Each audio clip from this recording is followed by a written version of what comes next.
This is the official show on the Fish Stripes podcast. I am Eli Sussman, always bringing you Miami Marlins coverage on this pod and fishstripes.com and the Fish Stripes social media accounts. Right now, we're really scraping the bottom of the barrel, trying to find Marlins news. It's been a very quiet offseason, especially for this team that we cover and care about so deeply. But 2 weeks from now is the deadline for the National Baseball Hall of Fame voters to mail in their ballots for the class of 2021. That is always a passionate discussion topic, right? Who deserves baseball immortality? I am dedicating most of this episode to breaking down the candidates that are on the ballot and the Hall of Fame process in general, but I'm not doing it on my own. Joining me, I got two great analysts here that are going to help me out through this process. Ethan Budowsky, he's been on this podcast feed dozens of times. 2019 earning their stripes almost every single week. For this 2020 shortened season, I put up his series reaction videos here on the pod feed, and very soon starting his own podcast project called Big Hall Talk, which is right down your alley, Ethan, on discussing Hall of Famers, potential Hall of Famers. So I'm sure you've done your research on this.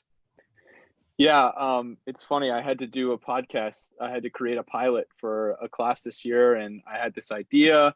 And then I kind of realized towards the end what I really wanted to do was talk about the Hall of Fame. So I scrapped that idea and I went with the Hall of Fame and ran with it.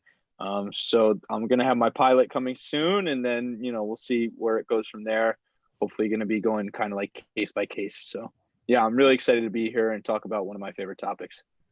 Yeah, and along here with Ethan and I, a great young journalist and broadcaster, Daniel Álvarez Montes from Extrabase, IVC Networks, swings and mishes in Español. He loves the sport. He knows the sport very, very well. And so I've been following him on Twitter for years. This is my first time actually talking to him directly, and it feels great. So he joins us on the pod for the first time. En inglés, por favor. But his great analysis that he's given in Spanish. And I'm sure we have some people in the audience that are already familiar with all the work that he does with all those outlets. So welcome, Daniel. Oh, thank you, man. It's a pleasure for me to be here finally on your pod, and to be talking with you and Ethan, of course, guys. I mean, I've been following you for a while now. I follow your stuff all the time. I see your guys in the press box, and I really enjoy it. So thank you for having me here. Yeah, my staffers get a chance to cover the game themselves. For people that don't know, I'm based in New York, where I'm not joking, it is snowing right now. And it's just starting. Not quite snowing here, I'll tell you that much. It's the start of what's going to be the biggest storm that we've had here in a couple of years. It's going to be all overnight and into the morning. So I'm hoping at least for the next 40 minutes or so that my Wi-Fi stays up and that nothing knocks it out and gets in the way of this recording. So thank you to both of you guys. Before getting into all the Hall of Fame talk, because we follow the Marlins so closely, I just wanted to start with a couple of those topics. As things go, I mean, we're now more than 2 months removed from when the team was eliminated from the postseason.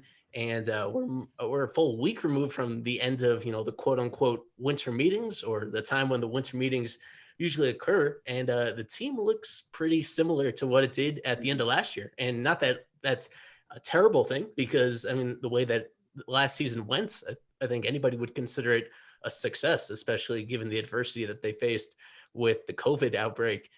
But for the moment, things are very, very similar with their roster makeup. Only some minor changes on the pitching staff, saying goodbye to Jose Urena, picking up a couple Rule 5 draft picks. And just yesterday, we got the latest update from Kim Ng, where she emphasized some more that they're still going to do something else with the bullpen to reinforce that. But all things considered, no big moves and not necessarily the expectation of doing anything big to really shake up the team, more so just trusting these internal options. So I'll just start with Ethan on that. How satisfied are you with what they have or haven't done so far? What other positions do you think they need to address before this offseason is done to make this what you consider a successful offseason? Because I think I speak for all of us that last offseason was a very encouraging step forward. And as things panned out with Jesus Aguilar, with Brandon Kinsler, a lot of the players that they did pick up on heading into the 2020 season maybe made the difference in them making the playoffs. So for them to take this next step forward, what are those key positions that they need to address, or anybody in particular that you think fits well with the team? Well, I think the first thing is the biggest acquisition that the Marlins have made this offseason is Starling Marte. Like they, you know what I mean? They exercised the option on Starling Marte, and in a way, that's the biggest move that they've made, because now you get a full season of him. So usually, when you trade for him at the deadline, you would have gotten the length of last season's schedule out of him. But now, you know, you only got whatever it was, 30 games out of him. Now you're getting a full season. And that's a really productive player over, you know, a full 162 game season. The problem is the Marlins need a lot more than Starling Marte on the offensive side of the ball. You know, at this point, yes, they made the playoffs, but would they have made the playoffs in a regular year? I don't think so. I'm not sure how sustainable that was. They went through ruts. They went through, you know, very long winning streaks. I mean, they came out of the gate 7-1, and that in a way kind of cemented them into the playoffs right away because of how long the season was. But I think they have to, you know, Kim Ng has come out and said bullpen, and I love that because we certainly need help back there. Trevor May was a name that I really liked, and I think he went to the Mets. So he's off the board, and I was kind of disappointed that we didn't make a charge at him. I saw we were going to go after, I can't remember, Corey Knebel. It felt like Mish was kind of hinting that that was an option the Marlins like, and then he got scooped up by the Dodgers. So right now they're moving a little slow for my liking. I would, you know, Blake Trinan is out there. Liam Hendricks is a name that's out there in the bullpen market. There are some good arms to be had, and there's not really much happening. On the offensive side of the ball, I think you have to acquire an impact bat. You know, some people really wanted us to go big and go for a Lindor or spend $300 million, you know, $200-300 million on JT Realmuto. That's not where the Marlins are at right now, because along with trading for Lindor and giving up a prospect haul, you'd have to hopefully re-sign him to a huge contract.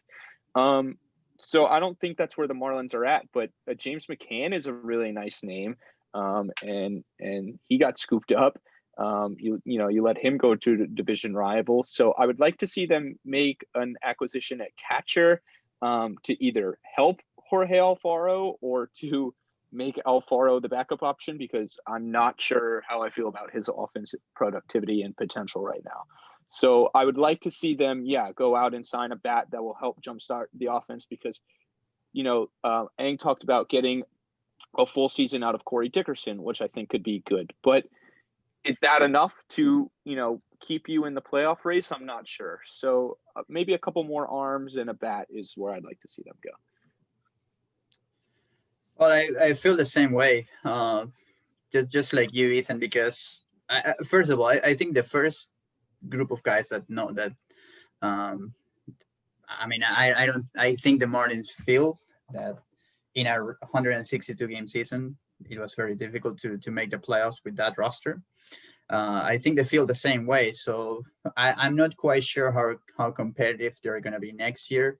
If it's going to be maybe playing for 500, maybe more than that, and fighting for a wild card position, because at this point we don't know if we're going to have an expanded playoff format. I don't think so, at least for 2021, maybe 2022.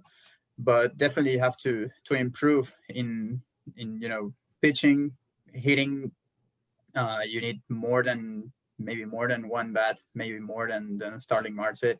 I think there's not a big hole, but you have to do something with second base, because right now I don't see, for example, a team competing, you know, on a daily basis for a playoff spot with Jazz or Isan Diaz playing second base, especially because I don't see how they can develop that fast, you know, by playing in the big leagues or whatever they're going to do in the minor leagues. So I think you need a bigger guy to play second base, maybe a guy like Kolten Wong. I'm not quite sure if they're going to go after him or something like that, but I think you need more support there, you know, in the offense, and with same with pitching, and especially relievers. Craig mentioned something today about a lefty reliever, seeing guys like Doolittle, Tony Watson, Justin Wilson, of course, Brad Hand is for me the big fish out there. That will be huge, but right now we know how the relievers market is working. I mean, not having a team paying 10 millions to Brad Hand, for me, it's something, crazy. But at the same time, when you see what the Rays did or other small market teams did by having pitchers, not paying them more than $1 million or $2 or $3 or whatever, just like you had guys like Nick Anderson and all the whole stable in Tampa, that shakes things a little bit. So it's going to be interesting, but I definitely feel that maybe one or two more guys in the bullpen or in the rotation, even when the Marlins have a deep rotation and a great rotation. I'm always going to quote Mike Hill here saying that there's not enough pitching in the rotation. So I feel that they need to work with relievers and at least one more bat. Yeah, and just one thing I want to say real quickly is don't panic because they didn't do anything at the winter meetings. Yeah. The winter meetings have been slow for a few years now. The general market has been slow for a few years now. I mean, didn't Harper not sign until like spring training had already started when he signed for the Phillies? So he signed in March. He signed in March, and I think JT did JT was traded. I'm dumb, but anyway, the market. But he was traded. He was traded like a week away from spring training. In February. Right? In February. Yeah. So the way the baseball off season has gone, the stove hasn't been very hot, especially in December and January. And the winter meetings, you expect every year that the Marlins, the Burley and the Hanley and when Pujols was out there, when we ended up signing Jose Reyes, you expect a winter meetings like that. But that hasn't been that way for a few years now. And so you just kind of got to let the market develop, and it's hard. I'm not very patient. The Cubs, who I love and follow as well, are developing a very important offseason very slowly. So it's just how it is in baseball right now. So it's not worth panicking. But I really like the Colton Wong name that you mentioned, Daniel. I think he's a great player. And Brad Hand would be like, if they really want to do it, that would be the big name that they could go for, because it's a lefty. How many great lefty relief, closers are there in the MLB right now? And he's been here before. Bring him home in a way. But yeah, don't expect anything to happen really fast. It's just kind of gonna come out of nowhere. That's how it's been for a few years now. He's an original Florida Marlin. So yes, yeah, that'll be something nice. him and Andrew Miller, two guys that weren't great for the Marlins and then went elsewhere and are tremendous closers. Yeah, so, I just think the Marlins misuse him, Brad Hand, but yeah, that was a mistake from the previous ownership. Exactly. Yeah, we're past that now. So far and away, Brad Hand is the most popular free agent target on Marlins Twitter. Like anytime I mention anything or I see anything that vaguely talks about the Marlins and relievers, he's always the first one that comes up. Either somebody putting a picture of him or a pun with his name. Ultimately, I don't think they're gonna spend what it takes, because even though, technically the Indians, in declining his club option, and instead of actually just retaining him, they could have had him on the roster and traded him, but they assumed, I think they made some sort of miscalculation about his actual market value, because I'm pretty sure that when the dust settles, he's going to get a multi-year deal, and a pretty significant one, just at that time, allowing him to hit free agency. There's going to be so many teams involved, because as much as the Marlins may be interested in him, you look when I check around in other team communities, basically every team's fans are asking for Brad Hand. Because the stats are so overwhelming, the track record is so good, and he's still right in the prime of his career. So that's, there's going to be a lot of competition for him. I do wonder exactly what they'll do with the rotation, because even though that seems to be the strength of the team right now, and guys that I certainly believe in very much, it's incredible how young the entire rotation is and how untested it is. Where outside of Sandy Alcantara, none of these guys have pitched a full season in the rotation at the major league level. And they have maybe a dozen rotation candidates in their organization between Sandy and Pablo and Eliezer and Sixto and Edward Cabrera and Braxton and Trevor Rogers and Nick Neidert and Yamamoto and George Guzman and Jordan Holloway. And I got most of them there.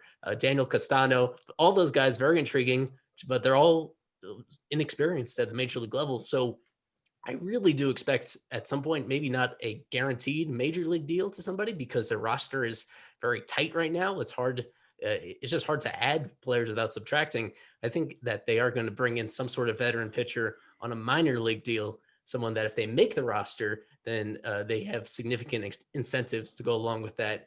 But they've had some success with that the last few years with finding players on minor league deals and having them be pretty decent contributors. Brad Boxberger was a minor league deal. John Birdie, Harold Ramirez. They've done a good job at picking these guys that are past their prospect days, but still have significant upside and some experience, and that they ended up hitting more often than not on those pickups. So I think they're going to add some sort of starting depth behind the young guys we already know. But moving on a little bit, just so we could get to the Hall of Fame conversation pretty soon. Back to Daniel, the one player, we've been following a lot of players on Fish Stripes that are playing winter ball because to make up for time missed during the shortened season, to get experience that they weren't able to get because there weren't that many games played at the major league level and there was no minor league games played during 2020. And it's been fun for me to watch them and to share the highlights and to try to understand what implications that has for next season and beyond. But you are my go-to source for looking at shortstop Jose Salas, 17-year-old Venezuelan shortstop that signed with the Marlins in July of 2019, who has an interesting background in that he grew up in Florida and then moved back to Venezuela, and that his family history is a tremendous baseball experience within his family. And the Marlins invested a lot in him to sign him, but we hadn't been able to see him play in any official professional games until just a few weeks ago when he was on this roster in the Venezuelan Winter League. And you, in your capacity with IVC Networks, you've been able to broadcast some of his games, including his very first game of his career, where right off the bat, he got off to a great start and picked up a couple hits. And I know he's been struggling a little bit since then, but it's still been really interesting just to follow the box scores and to see that initially being a shortstop, but then his team moving him into center field for a good stretch of time. And the fact that he is, this is the most astounding thing, that he is full 10 years younger than the average player that he's playing against in the Venezuelan Winter League. I just wanted to get your perspective on what you're seeing of this guy. He is a consensus top 20 prospect in the Marlins organization and somebody that I think has the potential to be far better than that. That being able to actually watch so many of his games and broadcast them and get to know him a little better than the rest of us. He is, I believe, the only active Marlins player in the Venezuelan Winter League. I'm curious what you've been able to see from him, and what should all the Marlins prospect aficionados that really want to know what to expect from him once he actually comes to the minor leagues. What are your first impressions of seeing him on the field? Well, it was really impressive because that morning that afternoon when I was doing my lineup, for our broadcast, I saw Jose Salas. It's like, wait a second. I mean, when did he sign with Zulia, with Águilas del Zulia in Venezuela? And he signed like 48 hours before opening day. So for me, it was really impressive to see him there and then to see him in the lineup, because I'm like, this guy is 17 years old and he's going to face guys, that play AA, single A, double A, triple A, big leagues, independent league, Mexico, Japan, Korea, whatever. And I was really, impressed to see him there, because what happens in Venezuela and same in the Dominican, Puerto Rico, Mexico, now Colombia, is that you don't use a player to develop him, because you're competing for a real thing. So if you have one bad week or two or three, they're just going to send you home. Or when we had in Venezuela the minor leagues there, they would have sent him there. But for me, it's really important, for Jose to be playing there, because he's going to learn a lot of things. He's never played professionally before. He's playing shortstop. He's playing center field. When I saw him playing center field, it was just his second day in that position. He only had one game, and the night I saw him, it was a doubleheader. So I saw him making him a couple of great plays, and it reminded me when the Marlins had Andy playing in right field for the first time. Like for 1 month or two, we were like, I mean, this is not the first time that this guy is playing right field. I mean, he has played there before. Well, Salas looked very good as well, and I said on the air, like, if you tell somebody that this is his first time playing center field, he's not going to believe you, because he's playing so good. And he really showed that he's really mature, you know, to be 17 years old and facing guys that played in the big leagues this year, or that have been, you know, on a very good level in Venezuela for the last couple of seasons. For me, to me, that says a lot, because you can see how mentally, how big he is right now. And I think that's a very good sign for the Marlins. Now he's not playing every day because Águilas, I mean, they're competing and they got players that have been playing in the league for years. And I think they're trying to figure it out who's going to play center field every day, because they've been having, you know, real problems there for the last 3 weeks.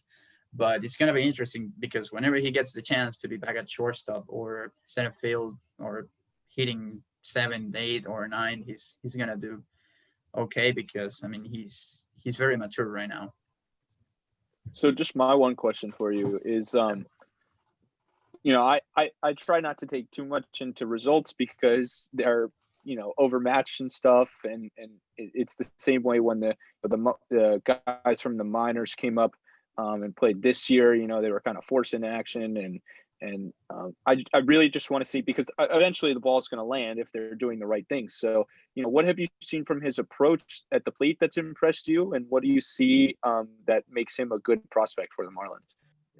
That's a great question, Ethan, because when the first time I saw him, not only he got a couple of hits, but the quality of the at-bats were pretty good, because he's not looking, you know, swinging big, you know, all the time. He was trying to drive the ball to the opposite field, and he was using, you know, left field, because he was hitting lefty, left field, center field, and working with the counts. So when I saw that, I said, I mean, I've been watching Major League Baseball players or players in the Venezuelan League for years and not having quality at-bats like the ones he had. And when he was playing center field, for example, I mean, the way he was reading every fly ball and knowing where to throw to the cutoff man or which base to throw. I mean, for me, that said a lot because of his knowledge of the game. And when he was at the plate, he was facing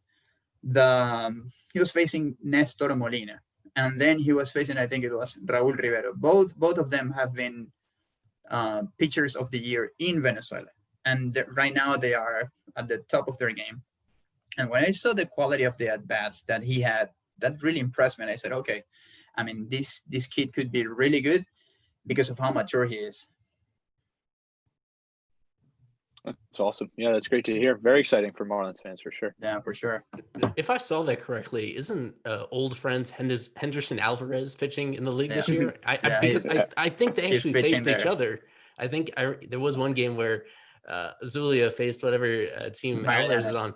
And between them, there's a 13-year age difference.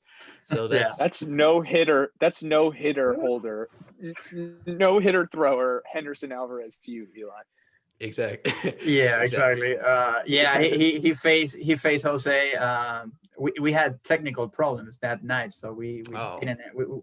But I was supposed to be on that game as well. I mean, hopefully we got it on the air with the guys in Caracas that were our backup guys. But they faced each other. I don't remember exactly how it ended, but it's good to see Henderson trying to come back. I saw him pitching here in FIU a couple of times. The way he was throwing the ball, I know that scouts from the Yankees, the Red Sox, the Marlins, Braves, Tampa Bay Rays, they all saw him. He looked very good. Didn't have luck, but hopefully he's gonna be back, you know, to a major league organization sooner. Seriously, rather than later. He's the type of player I was talking about before, where you just need some sort of veteran who's been through full major league seasons, and we know he's been set back by injuries the past couple of years, but fully healthy now. And I know he did pitch a little bit last summer in the independent leagues and pitching now. So Yes, I think throwing 90, 97, 96, 98 sometimes. Wow. So that has to tell you something. I mean, I saw a changeup. I saw the slider. They look pretty sharp to me. So I say maybe, I don't know. You know who I love to see? Talking about comebacks and bringing home some guys. Anibal Sanchez. I mean, why not? I was looking at the starting pitching free agent market, and he was a name that caught my eye. And there's certainly a lot of other guys out there that, the Marlins could. I was going to mention that there's guys for, if the Marlins want to add a certified MLB starter that's had success, to shore up that fifth spot, because you don't really know what it's going to be at the beginning of the year. There's names there. They can definitely do it. So, of course.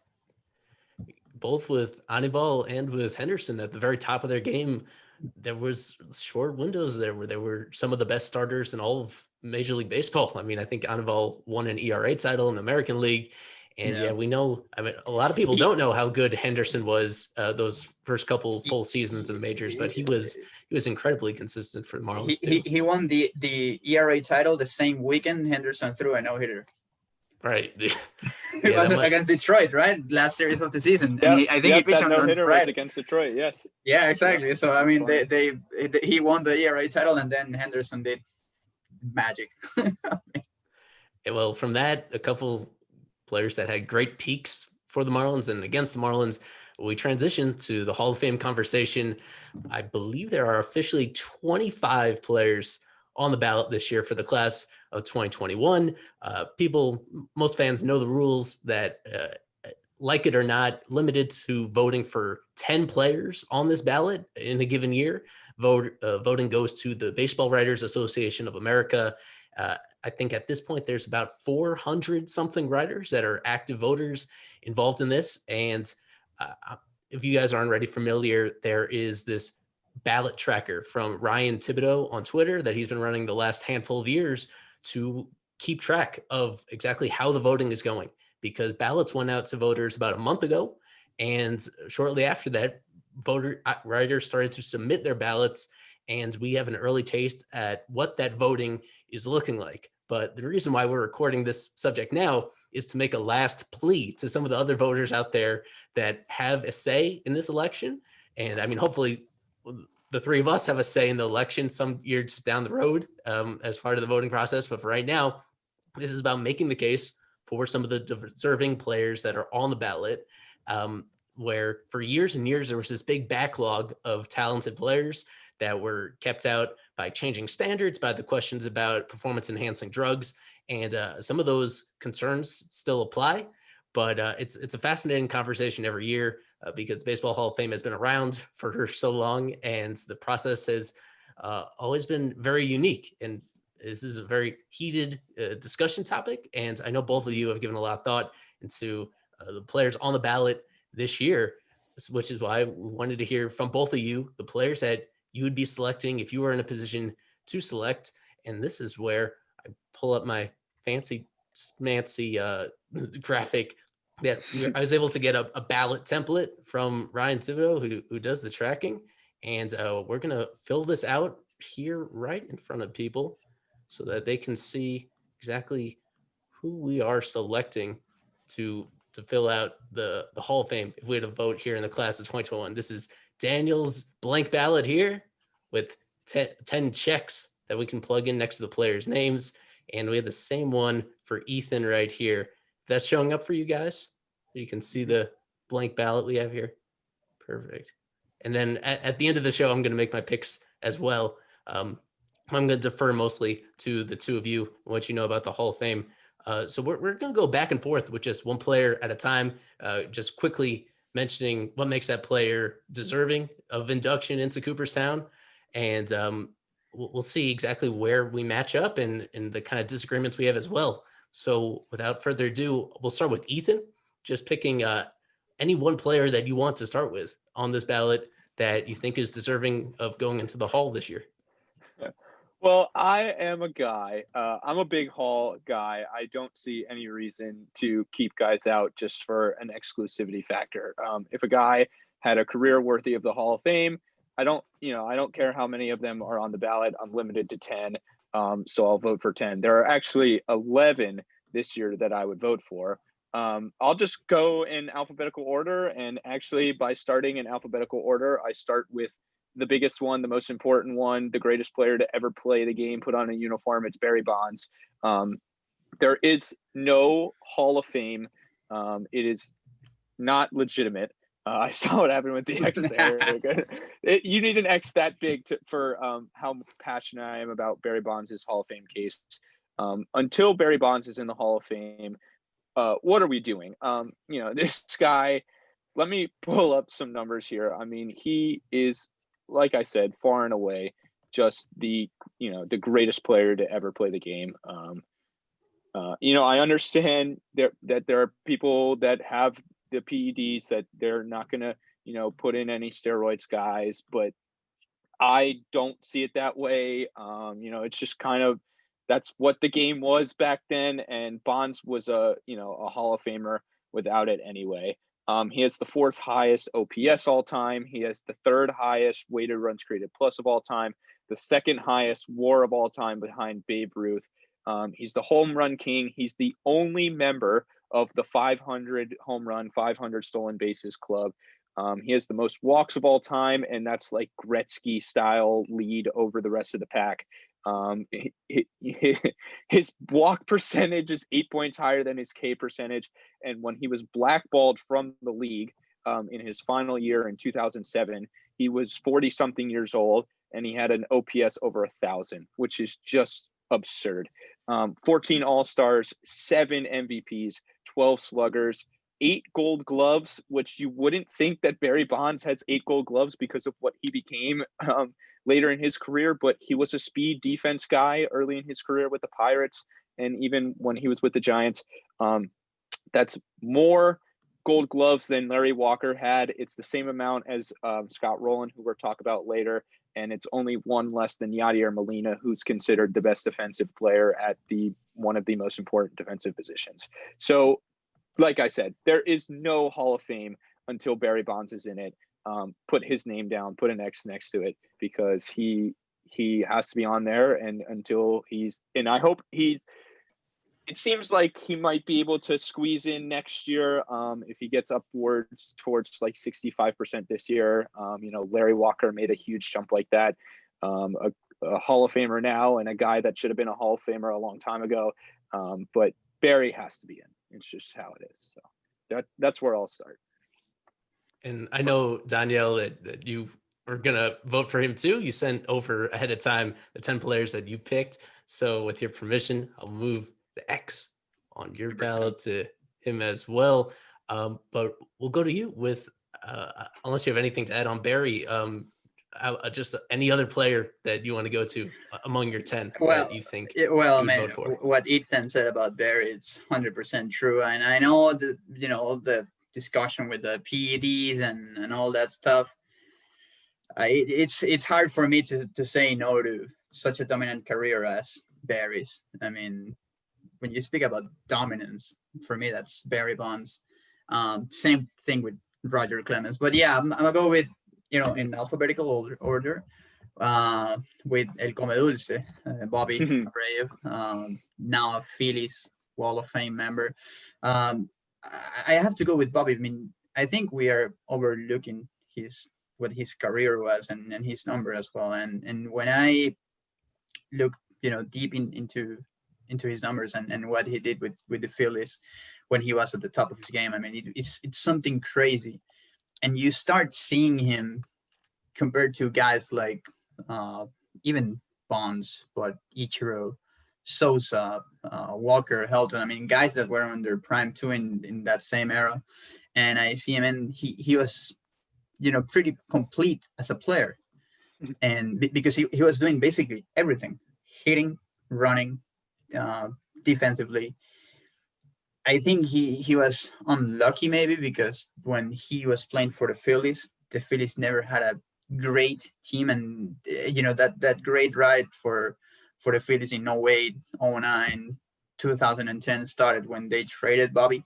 But what he meant to them and what he was able to do on every aspect of the game was, for me, just impressive. And when you see him compared to some of the players that are already in the Hall of Fame or that should be Hall of Famers as well, for me, he's right there, and he did everything for a long period of time in a difficult era as well, because of course it was the last year's. I mean, those were the last year of the PEDs era, so it was very difficult to be a guy like Bonds or Sosa or Maguire and to be that impressive and that dominant. So maybe, I don't know, that's why people is like overlooking his numbers or something, but I think he did everything he could to be there. Yeah, I was actually really interested. I told Eli when he told me, about the idea for the podcast, about hearing from you about Bobby's case. And now that I'm looking at it, I mean, he's got a really, really, his numbers are tremendous. His WAR is at 59.8, which a lot of people say 60 is that threshold that you're in. And that's right up there with it. I don't necessarily set a hard cutoff at 60 or anything. But an 870 career OPS, longevity, 400 stolen bases and 288 home runs. He had a really fantastic career, and definitely like opening my eyes to him. On my ballot, he's in the early stages, I want to say, right? This is second year. This is his second year. So yeah. A guy that once some of these guys are off can definitely be on mine. Yeah, and as of this recording, I mean, according to the ballot tracker from Ryan Thibodeau, only 16.3% of the vote. So he'll need it's a long shot of him getting in this year. It's a long shot, but as long as he stays in the ballot, right. And I don't think there's a reason to think that he's gonna fall, and have less than 5%, which is the necessary to still on the ballot for 10 years. I mean, he has a pretty good chance to maybe go 2% more, maybe 6-7%. That could be good for him, but he has to start making the case as well. I know the Phillies are helping him. I remember what Vladdy Guerrero did a couple of years ago. The first time he was on the ballot, he fell short. I don't remember his percentage, but then the jump that he made when he got in was really impressive. And I remember he was traveling all around the country in Miami, LA, Washington. I think he was there as well. There are some, and every city he played, like talking to voters, like, hey, I have a pretty good case now, so maybe I don't know if Bobby's gonna do something like that. There are some guys, and I kind of hate this, that won't, they're like, oh, he's a fourth ballot Hall of Famer. Well, what's the difference between a first ballot guy and a fourth ballot guy? Yeah. Obviously, the first ballot, there's something to be said about, that is usually reserved for, the Marianos was the first unanimous, and then Ken Griffey was the first ballot, and, some of these other guys that it's usually reserved for the top of, the cream of the crop. But if you're going to vote for him in year 7, why are you not voting for him in year 2? So a lot, I'm looking at you do that shrug right there. I don't get it either. So you guys usually make big jumps later on. But he's gonna stay. He only needs, I think it said, only 13 more votes to stay above that 5.5. He'll get that with ease, and so he'll be on for years to come, I imagine. Well, is he on your ballot this year, Ethan? Is he one of your 10? He is not. There are, like I said, I'm just really starting to learn about his case. But he will be. He will be once. I'm gonna send you something as soon as we finish here. Yeah, absolutely. Schilling's probably getting in this year, and then there will be a couple guys in the next couple years that their cases are done, they're up, their time is up. So once some of these other guys, I will absolutely be voting for Bobby. Right. Well, give us one of yours, Ethan, aside from Barry. The next one, I'm just going to keep, because I'm looking at it this way, I'm going to keep going down in alphabetical order, is Roger Clemens, the Rocket. Again, there's no Hall of Fame without Roger Clemens. He is arguably the greatest pitcher to ever take the mound. It's hard for me. I don't look, it's harder to talk about some of these pitching metrics and really understand how they measure up. So I'm not going to throw a bunch of numbers at you. But I mean, he's got it all. He's third all time in strikeouts, 11-time All-Star. He won 7 Cy Youngs. He was considered by, the voters to be the best pitcher in the league 7 years in his career. That's tremendous. He led the league in ERA 7 times, 5 times in strikeouts, 4 times in wins. He has an MVP. He won 2 Triple Crowns, and he won a couple World Series. One of the best pitchers of all time. I understand, the PED things and everything. I have never been one to keep a guy out of the Hall of Fame because of PEDs. There are some cases, a guy tests twice or whatever, but when it's Roger Clemens and when it's Barry Bonds, that's it. They have to be in. Yeah, so I agree with you here as well with the Rocket. I mean, he has to be there. When you speak about dominance again with Barry and being the best of the best, you have to think about Roger, and he's up there for sure. I mean, he has to be on the whole. I think that, and I don't know if this is good or not, but they're gonna get in next year when it's their last year, because I think that it's maybe a punishment from the voters because of the PED thing, which was never proven by MLB. They never tested positive, like we know, and I don't think we need more evidence than the ones we have. But I think they're gonna get there eventually, maybe next year, or I mean 2022. Because I think it might be a punishment from the writers, to wait until their last year on the ballot, and maybe on year 10, go for it.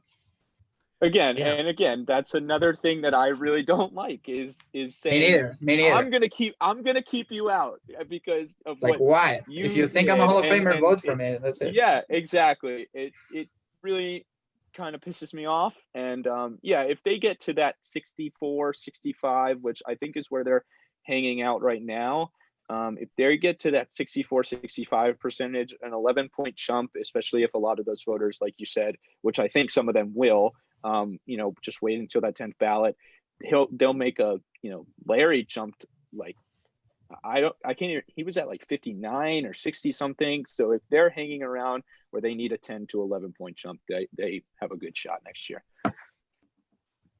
All right. Well, Danielle, we'll get number 4 from you. Your 4th player, having already picked Abreu, Barry Bonds, Roger Clemens. Who else? Okay, so I'm gonna go with Todd Helton from the Rockies. Nice. First baseman. One of the most, I mean, when that guy steps up to the plate, I mean, you knew that there was always the possibility to see something real good happening, especially in Colorado. He was maybe one of the top 3 first basemen of his generation when he played and when he was on his prime. A leader in that team that never got pitching support. Of course, it's difficult to get that at Coors Field, but what he meant to the Rockies and what he did, during those seasons, and especially when I go to the year 2000, I don't know how he finished 5th in NL MVP voting. That's something just crazy for me. I mean, are you kidding me? You're talking about the guy who led the league in average with 372, slugging 698 OPS. I mean, 1,162. That's something crazy. His OPS was 163, so that's 63 points above league average. I mean, what are you looking for? I know Coors and all that stuff you want, but aren't you seeing that? I mean, how he didn't win the MVP, or at least was a finalist. And he also played a very, very good first base. He was really good with the glove, and when you see that, how complete he was at this time, for me, it's a no-brainer, and Todd has to be a Hall of Famer. Yeah, Ethan, that's actually where I was good. Yeah, that's where I was going to go next as well, Eli. This is the new Larry Walker in a way, except I think Larry had a more polished, better resume. and his home road splits weren't quite as bad as Helton's are, but Helton's aren't bad at all. He had a 999 OPS at home and an 833 OPS, so that's certainly a big change. But he was still a really good hitter away from Coors Field.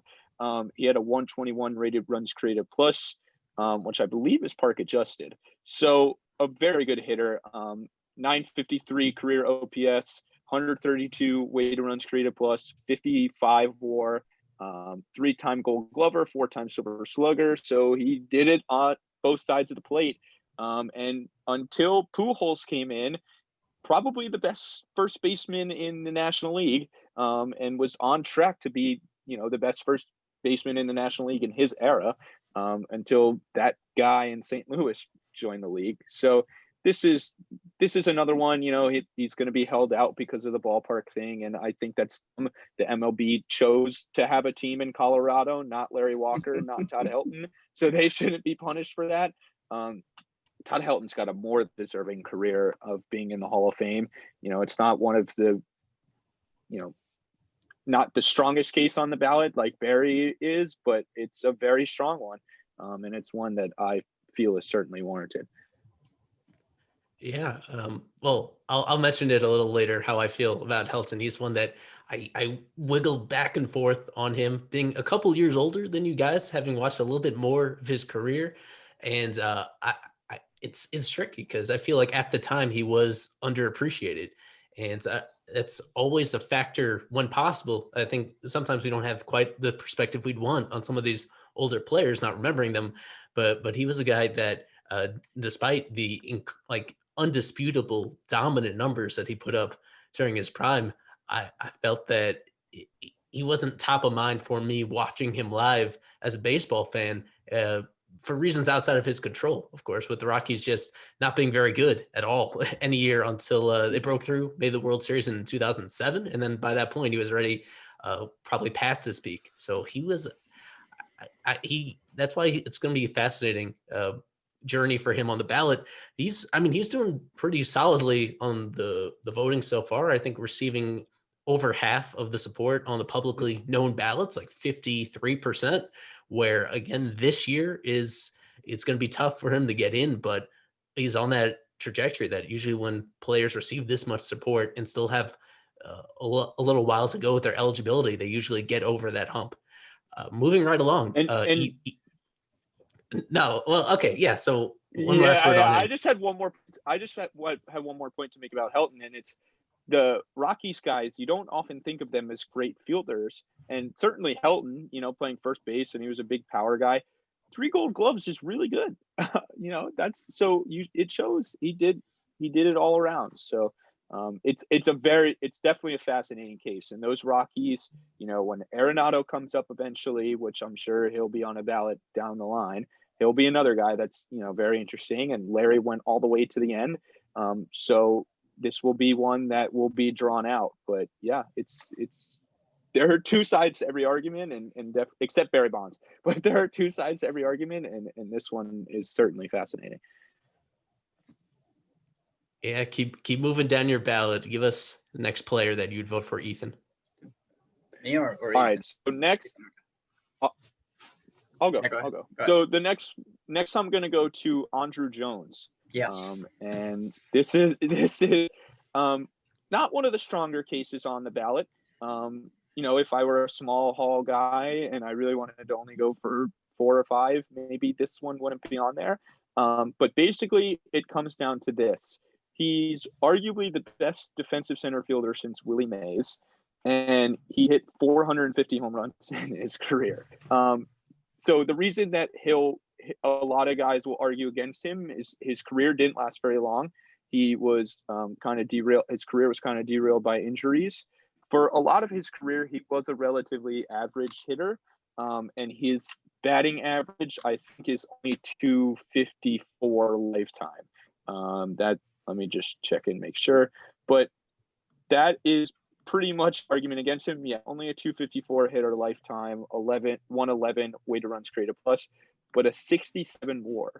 And that's the sign of a really good player who wasn't the greatest hitter of all time, but is one of the best defensive players at one of the most important defensive positions.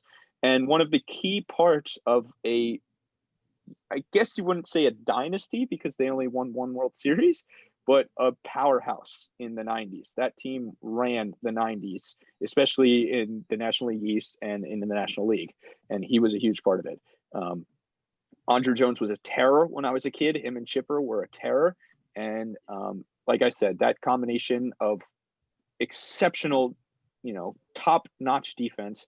I don't know. Let me get the number on how many gold gloves he has. He has 10 gold gloves. 10 gold gloves. So there you go. Once he started winning them, nobody else won them. He's one of the best defenders of all time. And to me, his bat pushes him over. It's good enough to push him over that threshold of being a Hall of Famer. That's pretty interesting because when you don't have, like great offensive numbers like Barry and other guys could have, maybe Helton, I don't know, but you need to be that good of a defensive player to be in, and that's why Jones for me it's a no-brainer as a Hall of Famer. Maybe. Yeah, and maybe not. I mean, he was for sure the best center fielder of his generation defensively, and he deserves to be there for sure. All right. Yeah. So 5 players on your ballot, Daniel, so far. Give us another one. Scott Rolen. I'm seeing Ethan, Okay, so Nice.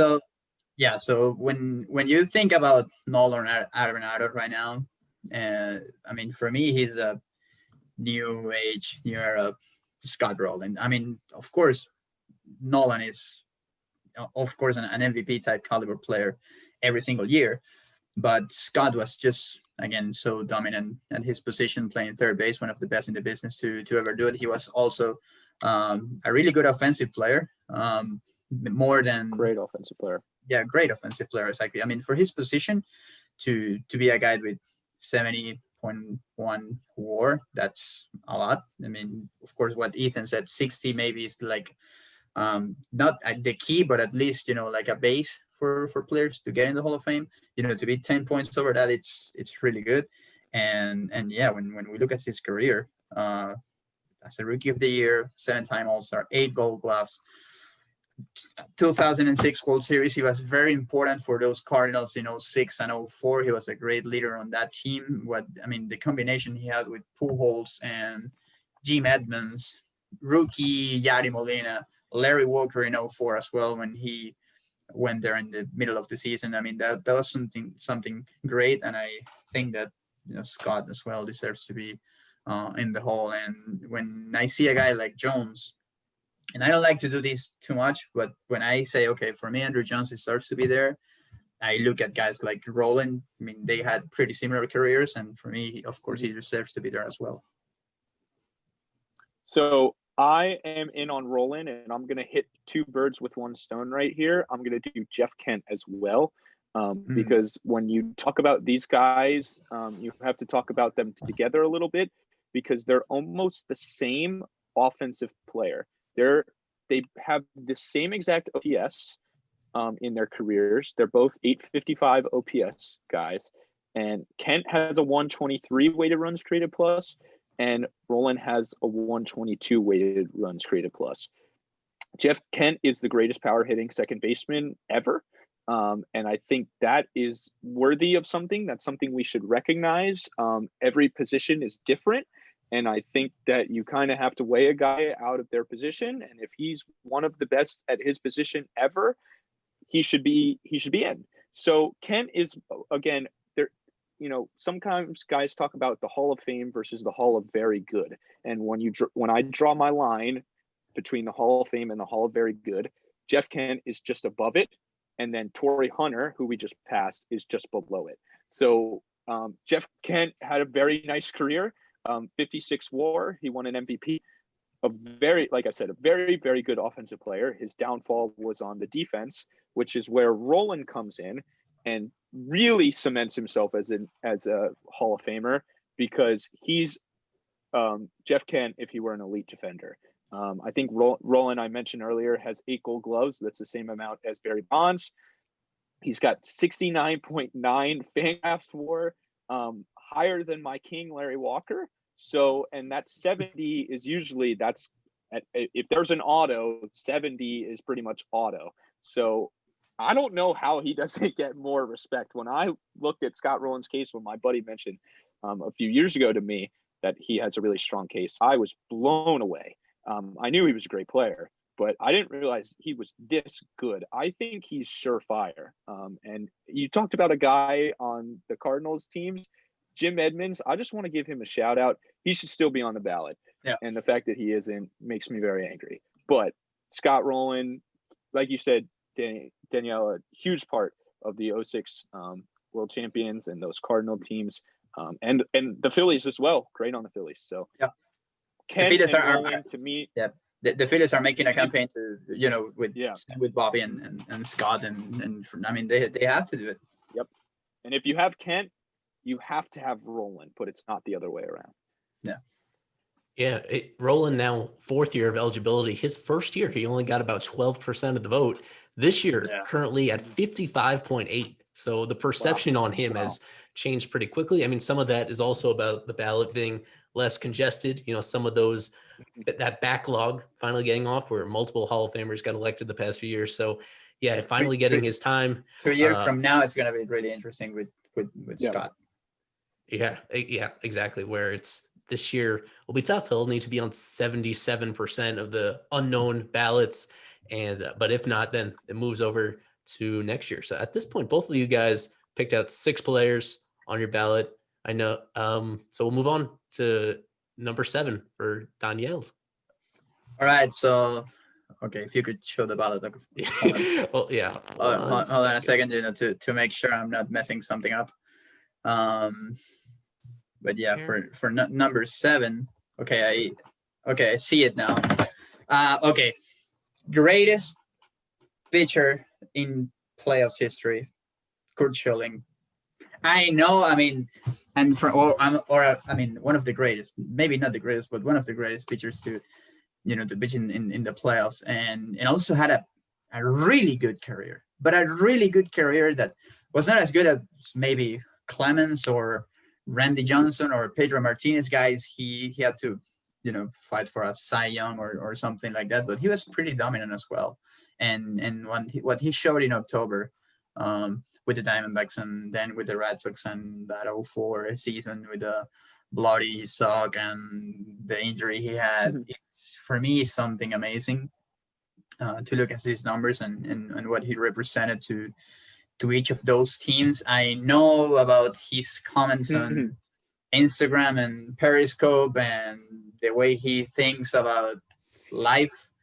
And for me, it's very, difficult to swallow.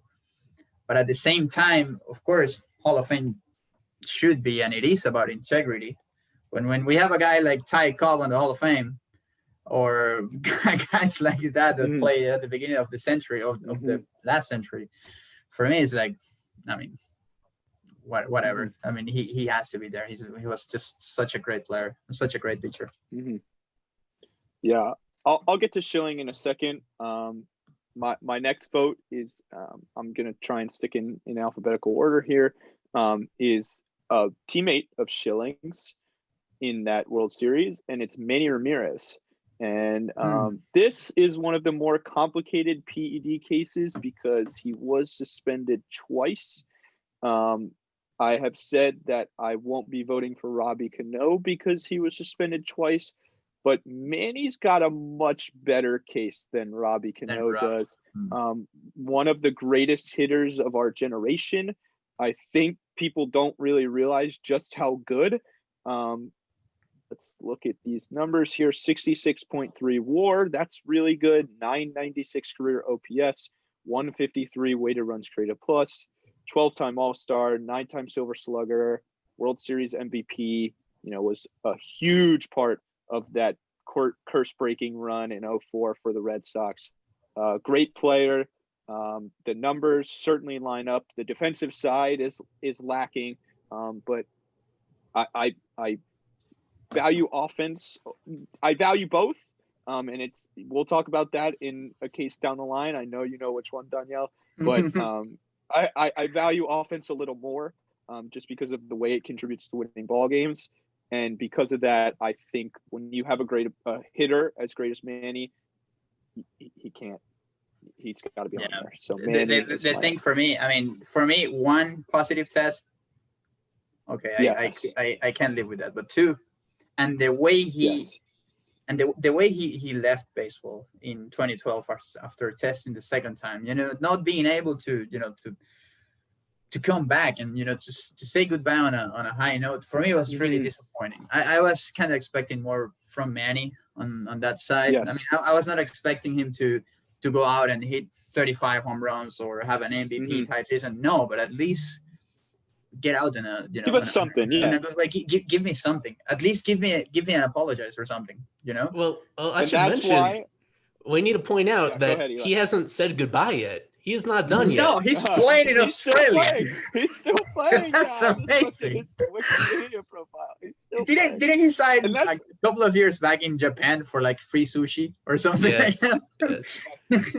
He played, I believe, in Japan 7 years ago.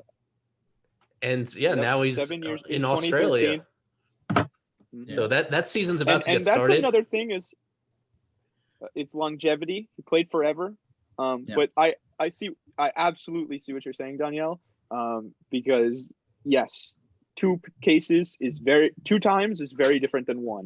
And like I said, I'm leaving. Robbie Cano won't make my ballot because of his second test. But Manny's resume is just a little bit too convincing. And it's one of my weaker votes on here because of that, for sure. All right, give us your next player, Tanya. Gary Sheffield. I can't leave Sheffield out of my ballot. What are we doing here?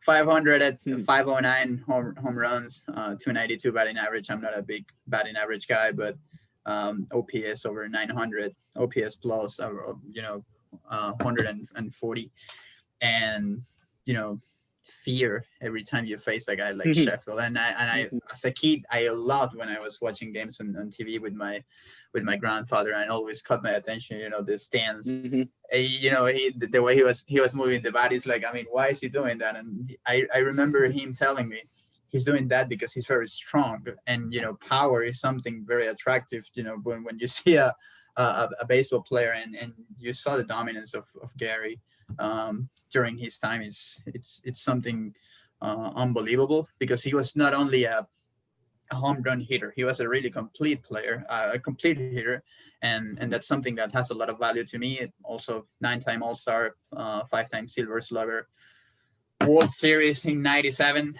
It's important, World Series are important, and especially if you're a guy like Sheffield, and he played a big role in the '97 season for the Florida Marlins. So for me, of course, Gary's a no-brainer. Yeah, I'll just go right ahead and go with Gary as well. I just know him. When I see Gary Sheffield on the ballot, I just kind of say to myself, he has to be in, right? And we need a Marlin. Somebody get me a guy that would go in as a Marlin. And I really think, I never realized that his prime was here. His best years were in a Marlins uniform. Yeah. You could very well argue.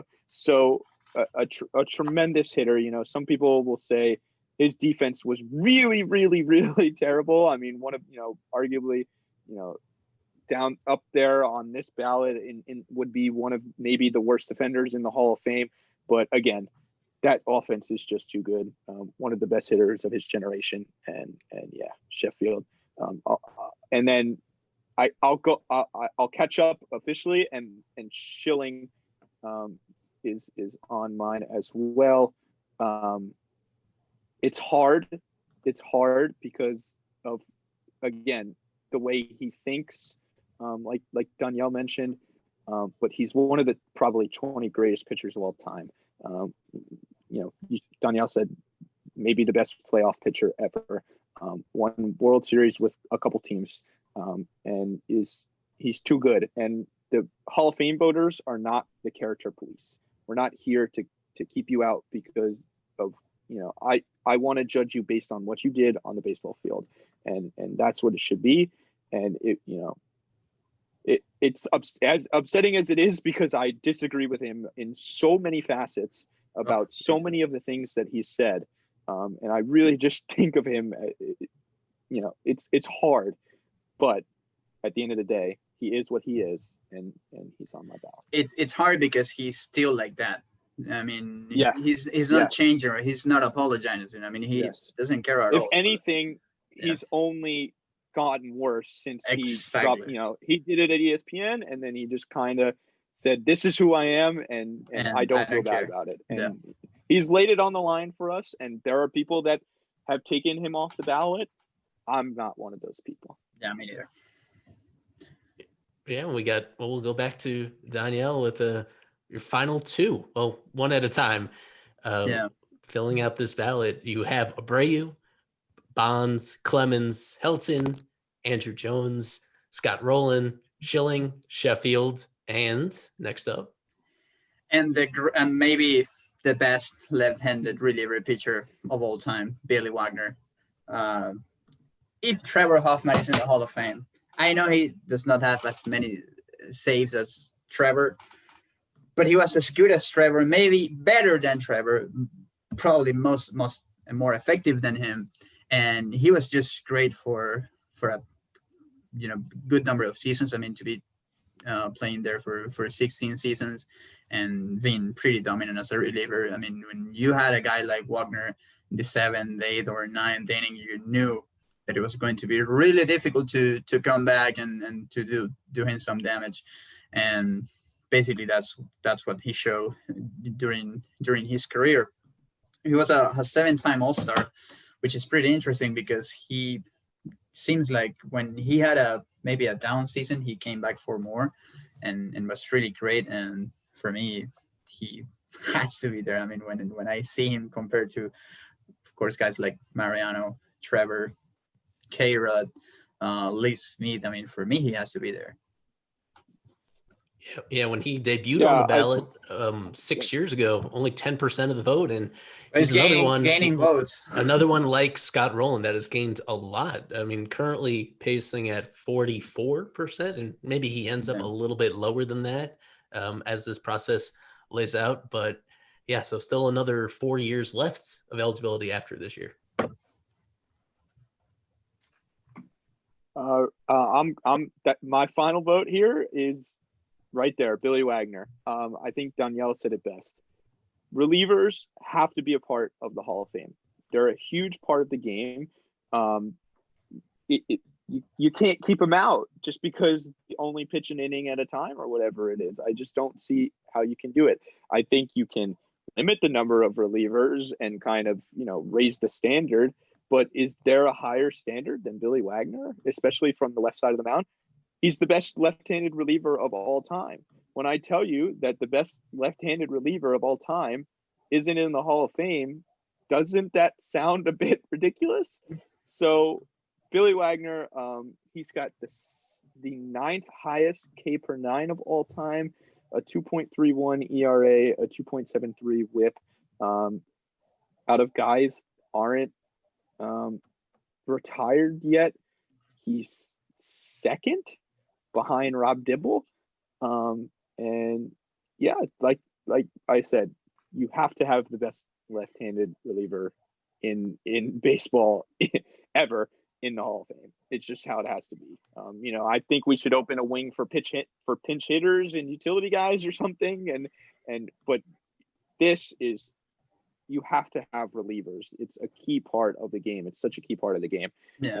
And Billy is as good as they got. And especially in those situations, because when you're a reliever and you see guys that can have a plus fastball and a nasty hook with a breaking ball or a good changeup or something like that, but you have to be there, and there's the human element when you're close in the game or when you're in the 8th or 9th inning that is very different from when you're pitching in the 5th, 6th, or in any situation when the game is open, you are either losing or winning.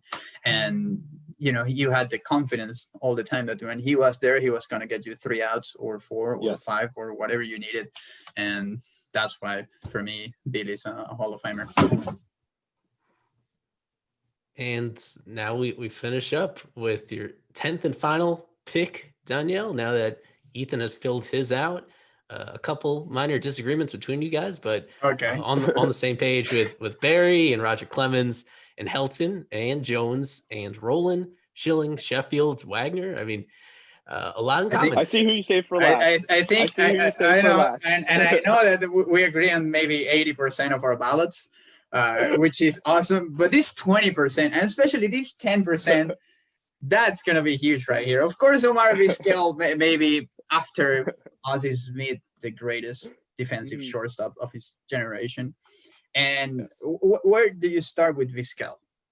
Games played, longevity, Gold Gloves, effectiveness, leadership, but also when you see highlights from Omar, it's like seeing a dancer in shortstop, and he always says that you have to be a really good dancer to play that position, and that describes him very well.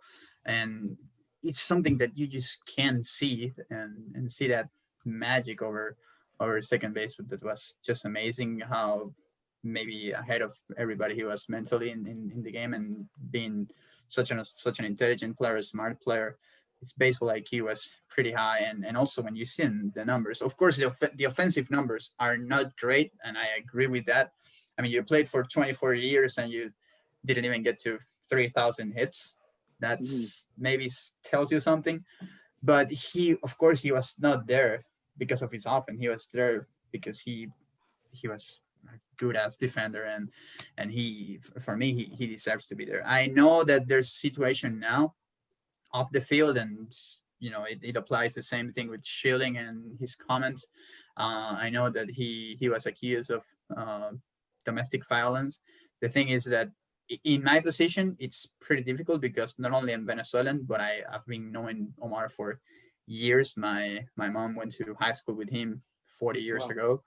So I know him pretty well. And I know a part of the story that is not on Ken Rosenthal's article on The Athletic. And I know a lot of the things that happened and that didn't happen. So it's pretty difficult, to go out and say, hey, that didn't happen like that, because of course it didn't happen the way it's shown over there. But I don't think I'm the right guy because of everything I'm mentioning right now to say this. But for me, he's a Hall of Famer. He was such a good defender at shortstop for 24 years, and the impact he had was huge. This is certainly, Eli, the most controversial case on the ballot, I'd say, and it's because it's two very different theories on the game of baseball and how you view the Hall of Fame going head to head, right? So there's the people that say being the second best defensive shortstop of all time is enough, and then there's the people that say baseball is a two-sided game. And I know that I said earlier, Gary Sheffield is one of the worst defenders of all time. How can you vote him in?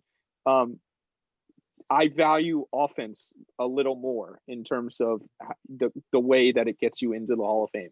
I acknowledge Vizquel's greatness; it's undeniable. He was, an 11-time Gold Glove winner, and for me, I don't love defensive metrics because how can you really put a number on that? And I don't really understand them as much as other people. So I go more eye test defense, and he passes the eye test with flying colors. I heard a really interesting discussion about this on the Levitard show with Tim Kirkshin, talking about Ozzie Smith, and they were razzing him about, Ozzie Smith can't be a Hall of Famer because he was such a terrible hitter. But Ozzie Smith played a very different game. Shortstops didn't hit, period, back in that day. They were 8 hitters that you buried to kind of save them, and they were out there for defense. And that's shown in the fact that Ozzie Smith won a Silver Slugger one year. Crazy enough to believe. But Ozzie is the best defender at any position in the history of the game. And to me, he's the only person that can get in solely off of defense. And also, his offensive numbers are better than Vizquel's 100%. offensive numbers. So I understand the attachment that you have to him. And if I were in your position, I would be going crazy for him to get in because, you know, he's from your country and everything. And I respect everybody's opinion. I know, but for me, it's one of the tougher ones. But I want to make something clear. The first years he was on the ballot, for me, he was not a Hall of Famer. I mean, when you see the names that were there 2 years, 3 years ago, you say, okay, like right now, if I had a vote, I wouldn't vote for Omar, but because of how the ballot is right now, and it's a weaker ballot this year. It's a weaker ballot this year. I think it's going to be a weaker ballot next year or even 2 years from now, and he's going to have maybe a higher chance to get more votes. I don't know, because of the situation that is going on right now. I hope everything gets clear as soon as possible, because of course this is gonna affect him going forward. But yes, I agree with you. The thing is that I certainly believe that he was so good as a defender that even though with his offensive numbers, he might have a chance to get there and deserves to be there. Also, you have to be very careful with longevity, because there's a reason why you play 24 years.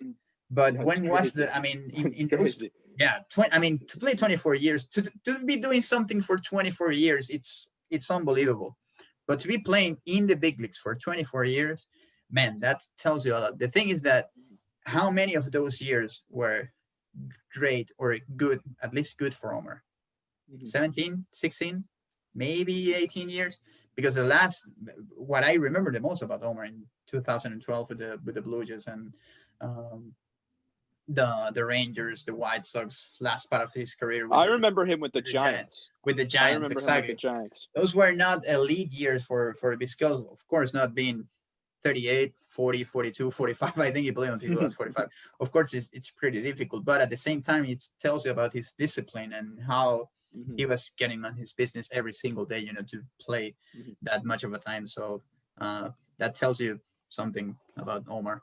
And one thing people have to understand about me is I exaggerate my stances on everything to the maximum. So I don't actually hate Omar Vizquel. And if he gets in, I won't agree with it. But he's probably, let's be clear here, he's probably going to get in, especially with a weaker ballot.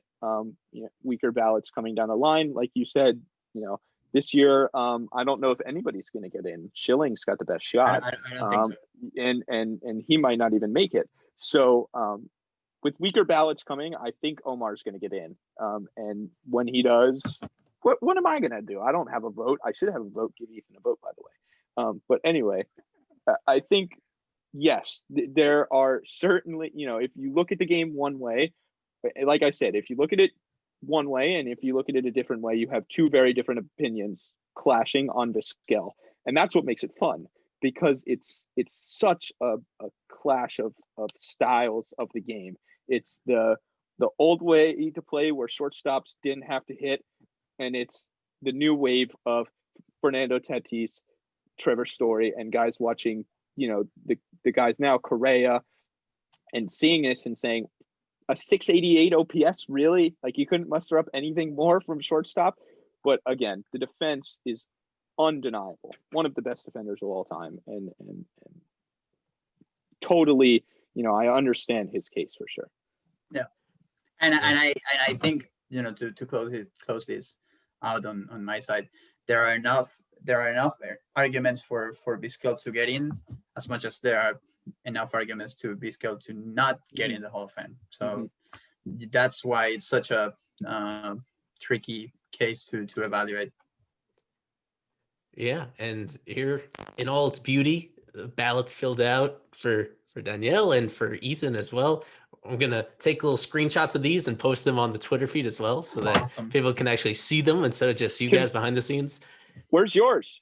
We're going to get to that in just a I moment. want to know what you were thinking about the entire time. See, if you scroll down, I saw you sitting back in your chair pondering. If you scroll down, your head at some point. Yeah. So thank you to my two experts here. Danielle voting for Abreu, Bonds, Clemens, Helton, Jones, Rolen, Schilling, Sheffield, Vizquel, and Wagner.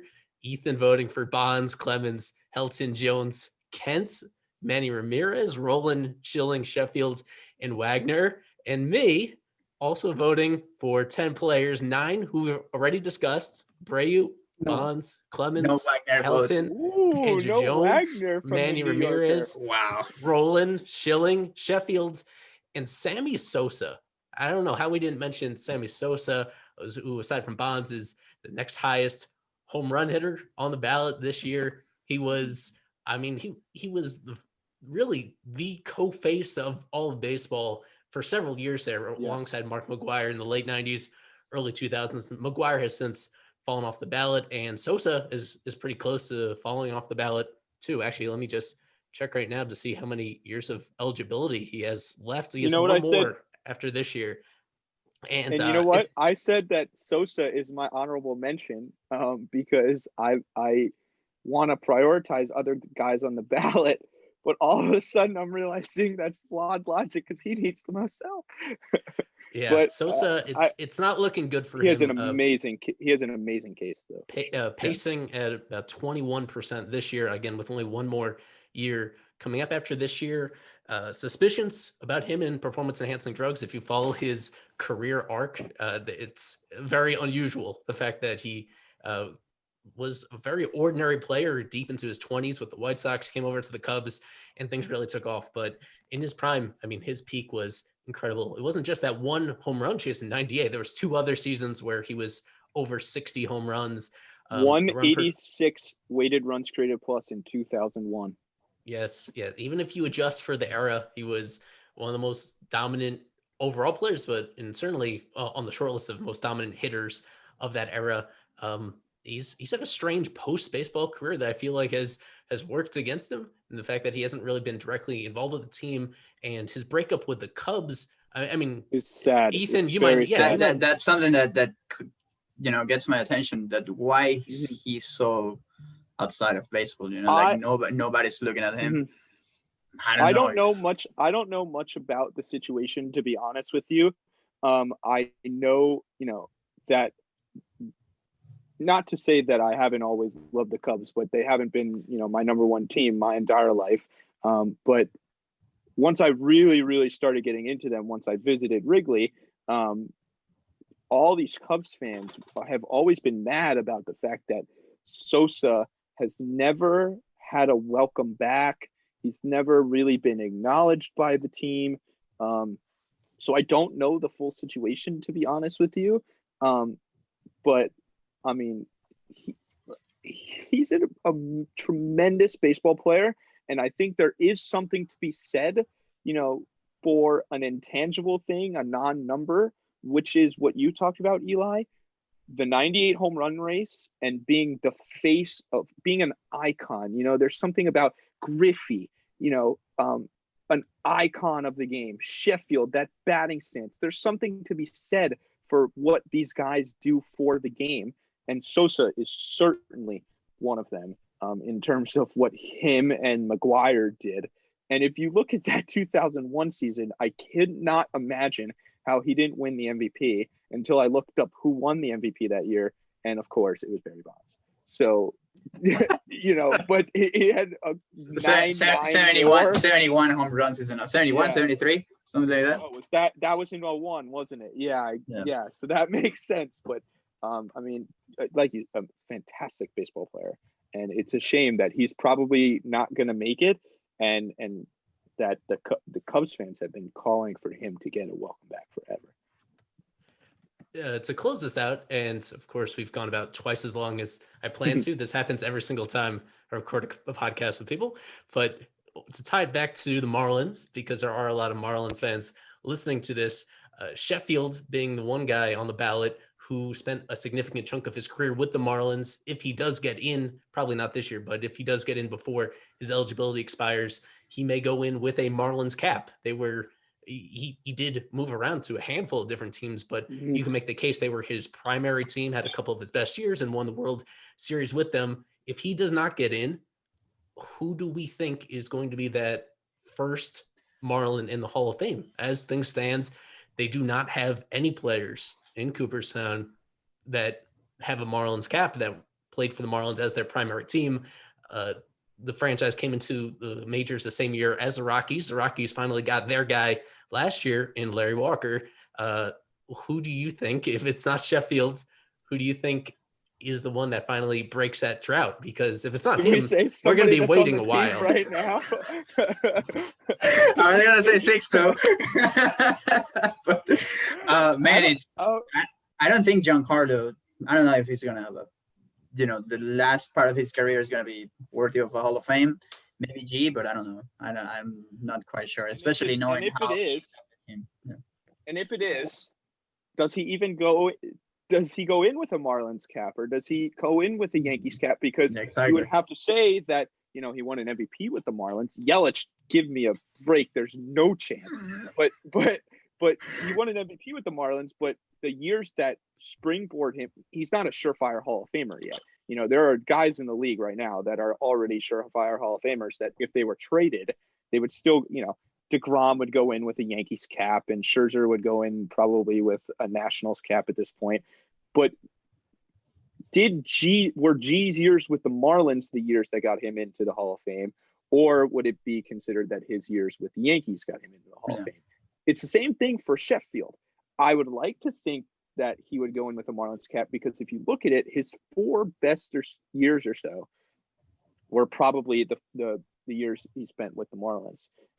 And so there's a really good case to be made that he should wear it. And maybe he would think, they don't have any. I'd love to be the first. And who was he more famous with? I remember him as a Yankee because that's what he was when I was a kid, and probably what he was on MVP baseball, I think. So that's how I remember. I love that argument. and that's why I didn't realize that his prime years were with the Marlins, but they were. So yeah, after that, who's next? Is it Sixto maybe? Because out of the guys now, if you want to talk that down the line, but yeah, I don't know. We might be waiting a long time because Hoffman, I don't even think ever pitched here, but we might be waiting a long time. He pitched like 5 minutes here. Mm-hmm. And he was actually traded for Gary Sheffield. For Gary Sheffield, exactly. Yeah. I mean, I'm still of the opinion that I do think there's a path for Stanton to get in and to go in as a Marlin. If he doesn't last his whole contract with the Yankees, if he switches teams again, has more good years, but not like incredible years. If he never gets over that hump and makes it to the World Series, that like there's a path where he still has a Hall of Fame caliber career, yet his very best seasons were with the Marlins. And of course he had that MVP, his final Marlins season. And I would say that his parting with the Marlins was the least. He's always shown love to us, kind of, and the fans have always maybe more than Yelich. It went down less hard than a Yelich or a JT. Maybe Ozuna was the best parting that they had, but I've always felt like there's still love. Not like there's no love lost between some of the other guys that they traded away, but maybe there is something, maybe somewhere in his head, he would like to go in as a Marlin. And he's probably of the active guys. I was going to say a case, Miggy Cabrera, but I'm not sure. Yeah, he's going to go in with the Tigers. For Tigers, for sure, Yeah, if it's not Sheffield, if it's not Stanton, then it's going to be a long time. And as I mentioned earlier in the pod, maybe it's long enough that we all have our own votes by the time that it's an actual deserving Marlin on the ballot a couple decades down the road. From Eli Sussman, Ethan Budowsky, Daniel Álvarez Montes. You can find Ethan on Twitter at EB_Gators. Give Ethan a vote. Give Ethan a vote being the display name. You can find Danielle on Twitter at Daniel Álvarez EE and follow his stuff, his commentating on IVC Networks and his swings and misses in Español. And El Extrabase, all his coverage over there, and the staff working underneath him, doing great work over there. And it's fun to follow along, even as someone myself who doesn't speak Spanish. It's I learn it through like following your work pretty well. Thank you, man. You cover a lot of topics that are really engaging to me, and very impressive with what you're doing over there. So thank you again for the Thank very you, first guys. time, and I'm sure not the last time coming. Of course, Definitely, definitely not. Of course not. I mean, I'm thankful with you guys, for having me here. Of course, I love following your job and getting in touch with your staffers at Marlins Park. Of course, we didn't talk about Joe, but Frisara, but of course I'm gonna miss him. He was great. He was amazing from the first time I met him in 2017 when I first started covering the team, and he's been great with me since then, teaching me every single stuff that he could, baseball, non-baseball related. I only taught him about cursing in Spanish, which is pretty fun to hear Joe saying that type of stuff in Spanish. But no, it was an amazing ride with him the last 3 years, and for sure I'm gonna miss him. And yeah, I think he's leaving a huge impact on every young writer or whoever is covering baseball right now and following the Marlins. He for sure did that. I'm glad you mentioned him. Joe and I had our fair share of fits on Twitter together, but he was always respectful, and he knew that I was a aspiring writer, and he was always very encouraging about that. And he was a good dude, and he's not gone. He'll be around. Of course, yeah, he'll be around all the time. I told him the only thing I'm upset about for him is that we never got to cover a game together in person. We did this past year during the pandemic. He was at home. I'm sad that he won't be there when I get there in person for the first time in a real season. So we just want to, definitely thank Joe for his time with the Marlins. And I mean, from what I saw on the Hall of Fame tracker, I don't know if he actively votes for the Hall of Fame. He should have a vote. No, the thing is that for some reason, like the BBWAA start considering MLB as part of them, like in 2016 or something, 15, I don't remember. So I don't think he has the time. I think you have to be an active writer and voting, for awards or something like that for 10 years, maybe. So I think Joe is still gonna be around, not with MLB, but he's still gonna be around and he's gonna do stuff, and I'm pretty sure about that. But maybe he'll get his chance. I don't know, 5 years, 4 years, maybe. But eventually he'll get there. Yeah. Mentioned him on the previous pod episode that I recorded, and we still got a couple more weeks with him officially on the Marlins beat, but left a great impact, and he's helped our coverage so much along the way. Helped Fish Stripes even before I came to Fish Stripes, and ever since we joined up, it's been a great ride together. So from Daniel Álvarez Montes, from Ethan Budowsky, Eli Sussman on the official show here on the Fish Stripes podcast, gave you our Hall of Fame ballots. We'd love to see all you listeners give ours as well.